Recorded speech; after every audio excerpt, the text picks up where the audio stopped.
Yo, what's up? Hey, y'all already know what it is. I am that boy Box. This is Rough House Boxing TV. And yeah, thank y'all for stopping back by the house, man, chopping it up with us, man. Hey, come on in, man. Wipe your feet, close the door behind you. Come on, have a seat. You know what I'm saying? But yeah, this is the recap of some of the fights that happened this past weekend. The two major fight cards that got air and play here in the U.S.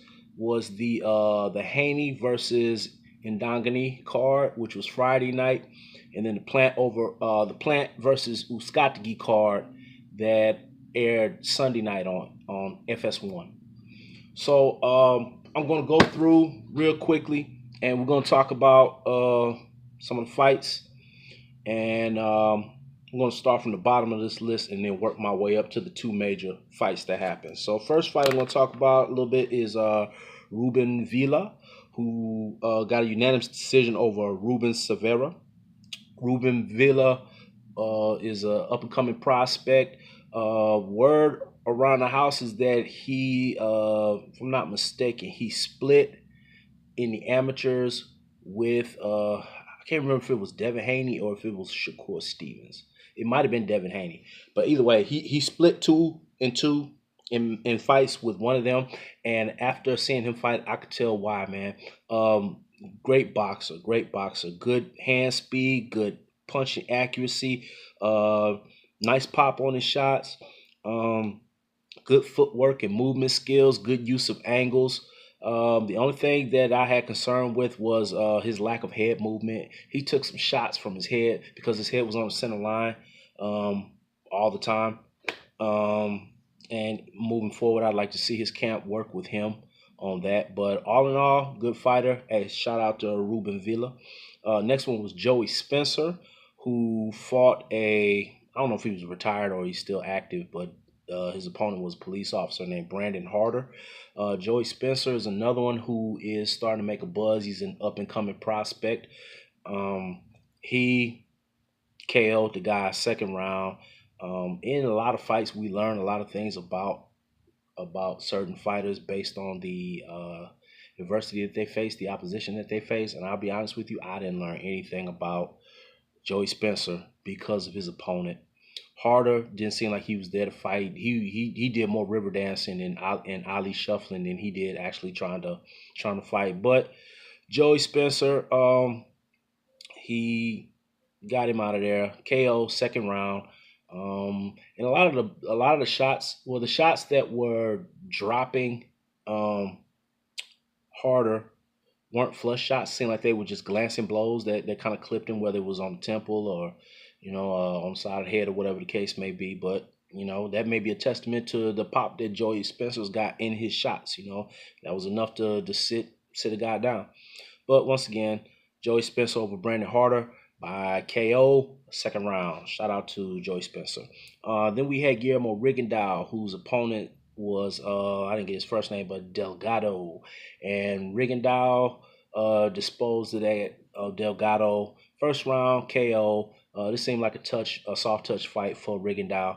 So, he's fresh off the heels of getting destroyed by Loma, a while back. This is his first comeback fight, and he looked stunning and stellar in dispatching this guy. Although this was not his best performance by far, it was just the lack of talent on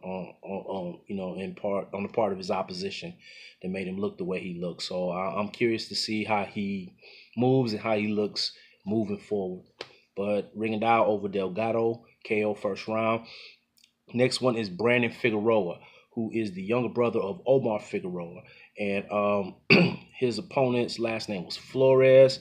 Brandon got the victory by KO in the third round. He is the splitting, spitting image of his brother when it comes to fighting. You can tell that they are cut from the same cloth and they are from the same school of fighting. A body puncher, vicious body attack. He's a banger. He's a pressure fighter. He likes to stay in the pocket and trade with his opponents. Excuse me for that. Just got an alert. But yeah, He's a banger. Yeah, ESPN just let me know something, but that's what's up. And hold on, let's see if we can fix this real quick, y'all. Bear with me, real quick. Oh, well, I can't do it now. I was gonna put it on do not disturb mode, but yeah, Brandon Figueroa beat the boy's body up and beat him into submission. Um, Moving forward, one of the things that I noticed about Brandon Figueroa is his hand speed is super slow. It just so happens he was matched up with an opponent whose hand speed was also slow. So if he is able to cross paths with somebody who has upper tier boxing ability, someone who has uh, faster hand speed, someone who's able to take advantage of the fact that he's not the most accurate puncher in the world, he may have problems. But he did dispose of Flores by KO in the third round.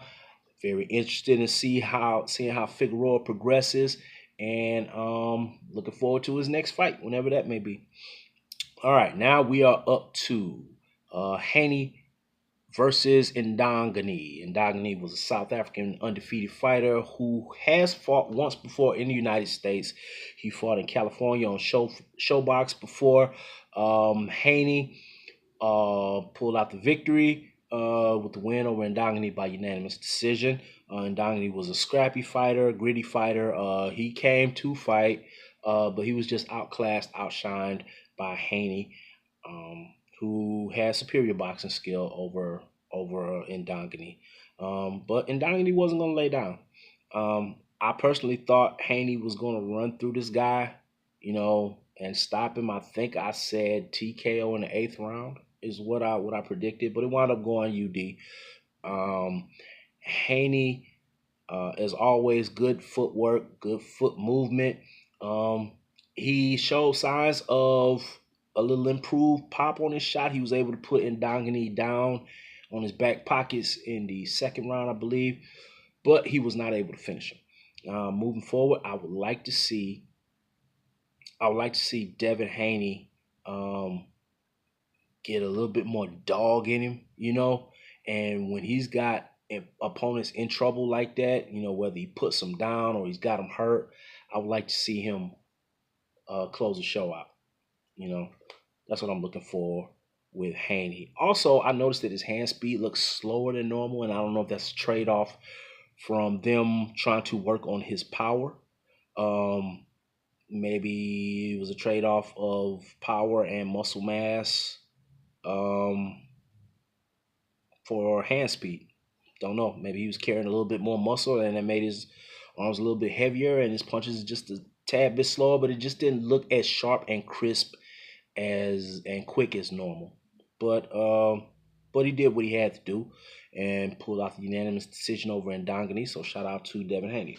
All right, last but not least, Caleb Sweet Hands Plant over Jose Uzcategui by unanimous decision. In my opinion, this was the fight of the weekend. Excellent fight. Both fighters showed true grit, true mettle, true heart.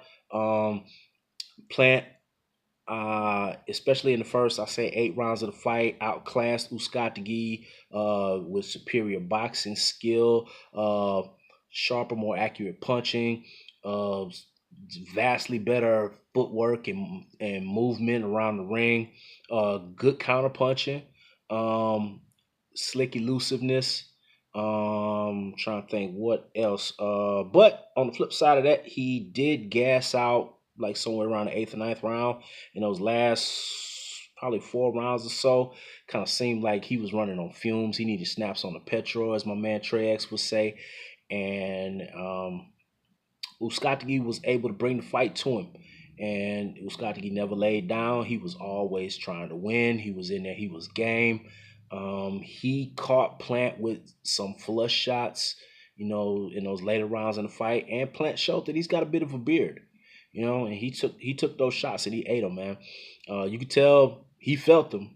They got his attention, but he was able to stay on his feet. And especially in the 10th round, he got rocked and kind of did the stanky leg in there for a little bit, and thought he might go down, but he stayed up and he persevered on. Both fighters showed a lot to me in that fight. There were times when they both had to face adversity. Uzcategui was put down twice by Plant. Um, Plant ran out of gas, and Uzcategui stayed on the gas. Um, you know, so like I said, both fighters showed me a lot in that fight, and looking forward to both fighters in their next competition going forward. But Jacob Plant over Jose Uzcategui by unanimous decision, and the new 168-pound super middleweight IBF champ, Jake Caleb Plant. And yeah, that's that, man. We had a good weekend of boxing, man. I was on Marlo's corner, listening to that good play by play, blow by blow. I was on the panel as between round analysis with my whole block fam over there. Legendary Top Cast, Main Boxing Biker, El Finici. We had LT Green pull up, Chris Rayner. He was part of the panel too. Yeah, and like always, good time over there on the corner, man. If y'all never seen a fight called by or heard a fight called by Trey X and the big homie Marlo, man, y'all are missing out, man. I highly suggest you go to Marlo's corner and check out the next big fight. And once you listen to a fight called by Trey, odds are you won't want to watch a fight the same way ever again. You know what I'm saying? In terms of just listening to the regular television commentary. Every major fight that I watch, I gotta hear my man Trey X, with that down south uh Texas swagger, in the commentary. Along with my man Marlo, who bringing you that West Coast flavor, that Cali flavor. But yeah, always an enjoyable time. But yeah, that's about it on that, man. So good weekend of fights, and we got more fights coming this coming weekend. So the fight cards are not stopping. As a boxing fan, I'm loving it. I'm enjoying it. Looking forward to every weekend. And yeah, that's what it is. So once again, shout out to the whole LDBC Lions Den Box community. Shout out to my whole block fam over there. You know what I'm saying? Hey, gotta send a shout out to the Houston Hard Hitters, Stay Ready Boxing TV, 503 Lion, salute, and all of the usual suspects that rock out over there with the homie Stay Ready and 503 on their set, you know what I'm saying? And I'm trying to think, is there anything else? Nope, that's it. So y'all can go ahead and get on out the house now. Gee.